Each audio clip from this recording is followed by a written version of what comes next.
Bismillahirrahmanirrahim. Assalamualaikum warahmatullahi wabarakatuh. Innal hamdalillah nahmaduhu wa nasta'inuhu wa nastahdi bihi wa nastaghfiruh. Wa na'udzu billahi min shururi anfusina wa min sayyiati a'malina. Man yahdihillahu fala mudilla lahu wa man yudlil fala hadiya lahu. Asyhadu an la ilaha illallah wahdahu la syarika lahu wa asyhadu anna Muhammadan 'abduhu wa rasuluh. Allahumma salli wa sallim ala sayyidina Muhammad wa ala alihi wa ashabihi wa tabi'in wa man tabi'ahum bi ihsanin ila yaumiddin. A'udzu billahi minasyaitonir rajim. Ya ayyuhalladzina amanu taqullaha haqqa tuqatih wa la tamutunna illa wa antum muslimun. Amma ba'd. Yang berusaha Tuan Haji Ahmad Nazri Muhammad Yusof selaku penerbit rancangan tafsir Al-Quran dan seterusnya sidang pendengar yang dirahmati Allah. Alhamdulillah, pertamanya marilah kita bersama-sama merafakkan setinggi kesyukuran kehadrat Allah Subhanahu wa taala di atas segala nikmat, kurniaan dan rezekinya yang tidak ternilai. Selawat dan salam ke atas junjungan besar Nabi Muhammad sallallahu alaihi wasallam, ahli keluarga baginda dan para sahabatnya yang tercinta. Tuan-tuan, puan-puan, para pendengar yang dimuliakan, bersama saya Profesor Dr. Muhammad Najib bin Abdul Kadir, Pusat Kajian Al-Quran dan Sunnah, Fakulti Pengajian Islam, Universiti Kebangsaan Malaysia. Pada hari ini kita akan menyambung kembali rancangan tafsir Al-Quran bagi siri ke-20. InsyaAllah pada kali ini kita akan membincangkan mengenai pentafsiran ayat ke-28 dan 29 surah Yusuf. A'udzubillahi minasyaitonirrajim. Bismillahirrahmanirrahim.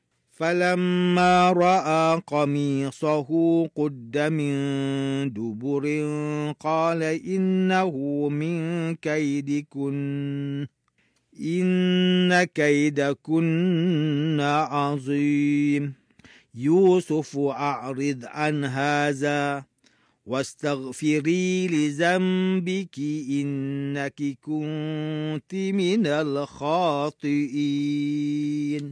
Setelah suaminya melihat baju Yusuf koyak dari belakang, berkatalah ia, sesungguhnya ini adalah dari tipu daya kamu, orang perempuan.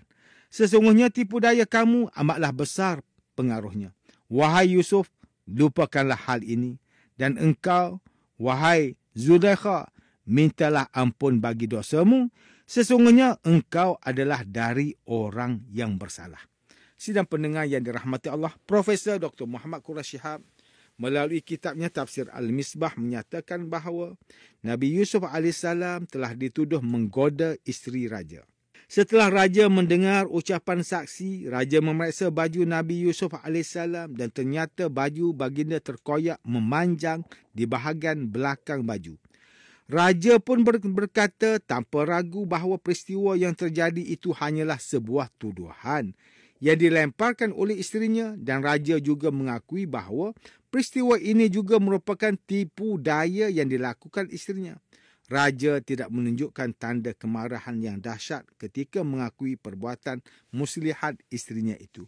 Kemarahan raja tidak ditunjukkan dalam ucapannya walaupun isterinya telah melakukan kesalahan yang menodai kesucian rumah tangga mereka, membuktikan bahawa raja amat mencintai isterinya itu.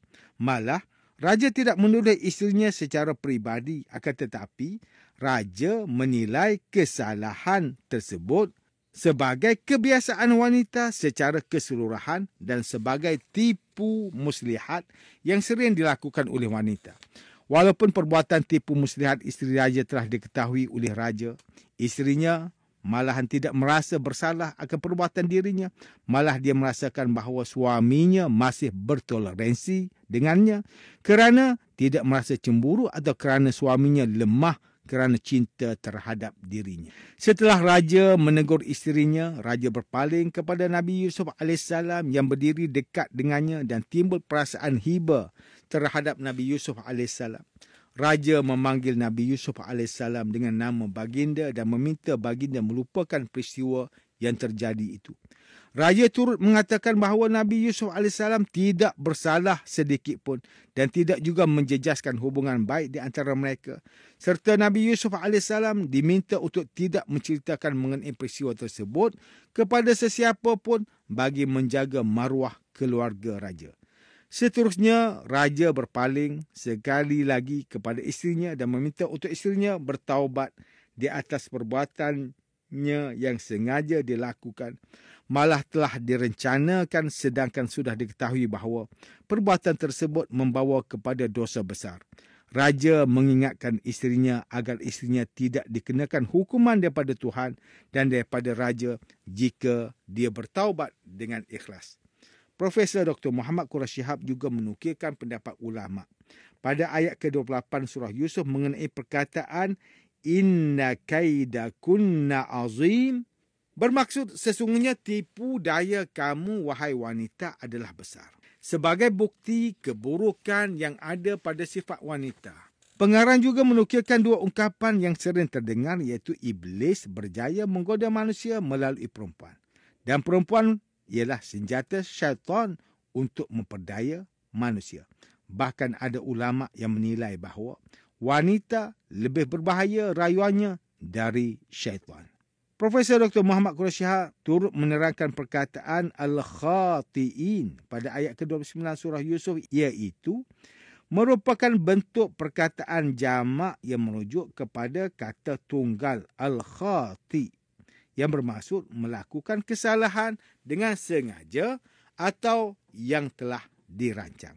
Maksud perkataan tersebut berbeza pula dengan perkataan al-mukhti' yang bermaksud melakukan kesalahan tanpa sengaja atau kerana tidak tahu. Ini bermakna dengan perkataan al-khati' bererti bahawa kekhilafan yang dilakukan oleh seseorang itu berdosa kerana sengaja.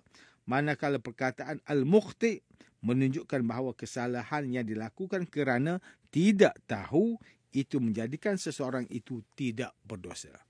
Sidang pendengar yang dimuliakan, Profesor Dr. Tengku Muhammad Hasbi As-Siddiqi menerusi kitabnya Tafsir An-Nur mentafsirkan ayat ke-28 dan 29 surah Yusuf ini dengan menyatakan bahawa ayat ini menjelaskan mengenai Nabi Yusuf AS yang terselamat daripada tuduhan isteri raja dengan pembuktian bahawa baju Nabi Yusuf AS yang terkoyak di bahagian belakang menunjukkan bahawa isteri raja yang telah menipu suaminya dalam situasi ini. Keadaan ini membuatkan raja yakin bahawa Nabi Yusuf AS langsung tidak bersalah dan isterinya yang telah berdusta. Raja bertitah bahawa melemparkan kesalahan kepada orang lain adalah salah satu cara untuk melepaskan diri daripada tanggungjawab dan perempuan yang melakukan penipuan antara hal yang sukar untuk dihindari. Kemudian, Raja meminta Nabi Yusuf AS untuk melupakan peristiwa yang terjadi itu serta tidak menceritakan kejadian tersebut kepada sesiapa pun. Raja juga mengingatkan isterinya agar bertaubat dan memohon keampunan daripada Tuhan ke atas dosa yang telah dia lakukan. Manakala Ustaz Salahuddin Abdullah dan Ustaz Umar Khalid melalui kitab mereka Tafsir Mobil mentafsirkan ayat ke-28 hingga 29 surah ini dengan menukilkan ulasan Sayyid Qutb bahawa peristiwa yang terjadi itu memberi gambaran mengenai realiti masyarakat atasan Arab Jahiliyah yang terkenal sebagai mereka yang berpangkat tinggi dan maju. Namun hakikatnya mereka mempunyai sikap ambil mudah dan pandang ringan mengenai permasalahan skandal serta suka menyembunyikan aib diri dan keluarga daripada masyarakat umum. Realiti ini jelas kelihatan daripada sikap raja yang menyuruh Nabi Yusuf AS melupakan sahaja kejadian itu serta tidak menceritakan kepada sesiapa pun. Sedangkan isterinya yang tergila-gilakan Nabi Yusuf AS dan Nabi Yusuf AS langsung tidak bersalah di dalam kejadian itu. Raja juga mengambil sikap sambil lewa serta tidak acuh sahaja terhadap isterinya yang curang ini dengan menyuruhnya memohon keampunan ke atas dosa yang telah dilakukannya. Malah pengarang juga menukilkan pandangan Syekh As-Sabuni iaitu sikap raja itu menggambarkan bahawa dia mempunyai sikap cemburu yang sedikit kepada isterinya dan tidak bersikap tegas terhadap isteri yang cuba untuk mengkhianatinya dan mencemarkan maruahnya dengan perbuatan dosa dan maksiat. Manakala pandangan Ibn Kathir turut dicatat bahawa raja tersebut merupakan seorang suami yang tidak mempunyai kepribadian dan maruah diri. Ataupun dia sengaja memaafkan isterinya setelah melihat isterinya yang sudah tidak terdaya menahan nafsu syahwatnya.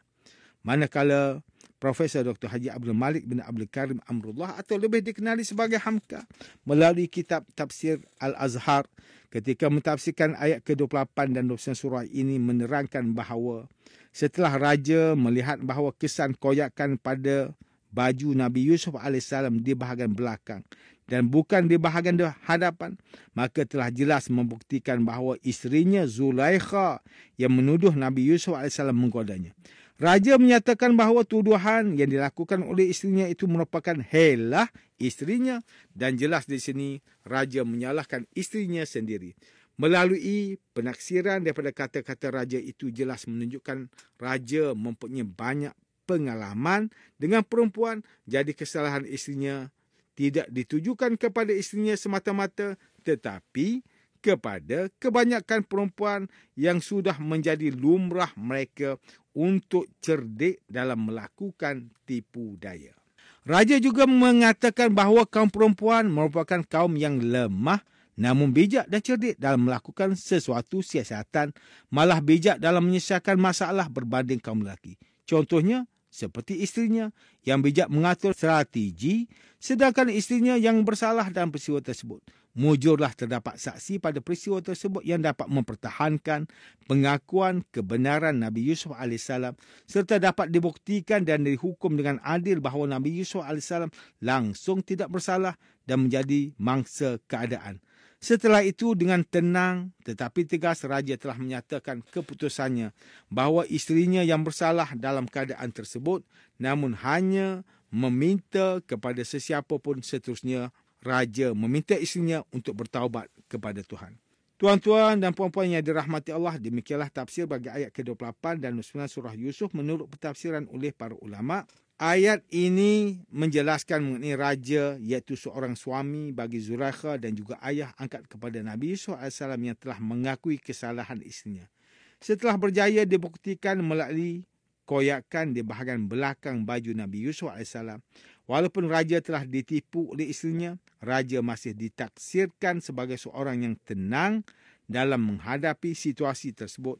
Malah turut meminta Nabi Yusuf AS melupakan peristiwa tersebut dan tidak mempertahankan Nabi Yusuf AS kepada yang lain dan hanya mempertahankan maruah diri dan keluarganya. Situasi masyarakat kini sudah pun lali mengenai khabar perceraian. Pelbagai faktor boleh menyebabkan berlakunya perceraian. Antaranya adalah berpunca daripada salah satu pihak dan sebagainya. Sesebuah perkahwinan tidak hanya di antara ikatan seorang lelaki dan perempuan, akan tetapi sebuah ikatan yang juga dibimbing dengan ilmu rumah tangga yang dimiliki oleh kedua-dua pihak serta paling utama ikatan yang diredai oleh Allah Subhanahu Wa Taala. Amat penting bagi suami dan isteri untuk sentiasa menjaga hati pasangan dengan berbuat baik sesama mereka dan sentiasa berdoa kepada Allah SWT supaya hubungan mereka berkekalan sehingga ke Jannatul Firdaus. Terdapat sebuah doa yang boleh diamalkan bagi mendapat rumah tangga yang bahagia melalui firman Allah SWT dalam surah Al-Furqan ayat ke-74. وَالَّذِينَ يَقُولُونَ رَبَّنَا هَبْ لَنَا مِنْ أَزْوَاجِنَا وَذُرِّيَّتِنَا قُرَّةَ أَعْيُنٍ وَاجْعَلْنَا لِلْمُتَّقِينَ إِمَامًا. Dan juga mereka yang diredai Allah itu ialah orang yang berdoa dengan berkata, wahai Tuhan kami, berilah kami beroleh dari isteri-isteri dan zuriat keturunan kami perkara yang menyukakan hati melihatnya dan jadikanlah kami imam ikutan bagi orang yang bertakwa. Sidang pendengar yang dimuliakan, antara pengajaran yang boleh kita ambil daripada tafsir ke-28 dan 29 surah Yusuf ini ialah setiap Muslim hendaklah sentiasa tabayun, iaitu semak dan periksa sesuatu perkara agar tidak tersalah dalam menerima dan mengakui sesuatu kebenaran yang telah diberitahu oleh seseorang kerana boleh jadi terdapat muslihat atau tipu daya yang disembunyikan. Umat Islam hendaklah membuat sebarang keputusan dalam keadaan diri yang tenang dan rasional agar keputusan yang dibuat tidak didorong dengan sikap yang negatif seperti kesedihan dan kemarahan atau sebagainya. Sebagai Muslim, kita perlu berusaha mengekalkan dan menjaga hubungan sesama manusia dengan sebaiknya kerana ukhuwah yang terjalin ini dapat membantu kita mencapai redha Allah Subhanahu wa taala dan dimasukkan ke dalam syurganya insya-Allah. Sidang pendengar yang dirahmati Allah, sekian sahaja rancangan tafsir Al-Quran pada hari ini. Semoga kita semua mendapat manfaat daripada perbincangan ilmu ini. Insya-Allah, mudah-mudahan kita akan bertemu lagi pada siri rancangan tafsir Al-Quran yang akan datang. Wabillahi taufiq wal hidayah. Wassalamualaikum warahmatullahi wabarakatuh.